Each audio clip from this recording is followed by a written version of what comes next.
मी आर्नीत भाषण देत असताना आर्नीच्या सभेत सांगितलं होतं की आर्नीचे जे विद्यमान त्या ठिकाणी धुर्वे म्हणून आमदार आहे त्यांनी 5 वर्षाच्या कार्यकालात सभागृहात कधीही मतदारसंघातला एकही विषय मांडला नव्हता।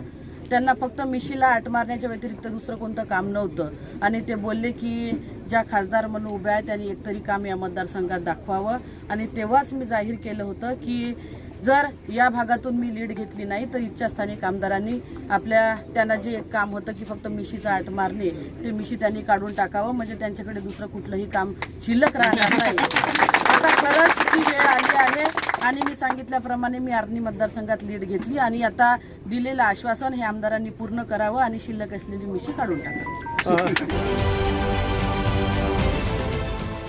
देश विदेशातील प्रत्येक घडामोडींचे लाईव्ह अपडेट मिळवण्यासाठी आता साम टीव्हीच्या सर्व सोशल मीडिया प्लॅटफॉर्मला लाईक, फॉलो आणि सबस्क्राईब करा। तसंच सर्व नोटिफिकेशनसाठी बेल आयकॉन प्रेस करायला विसरू नका।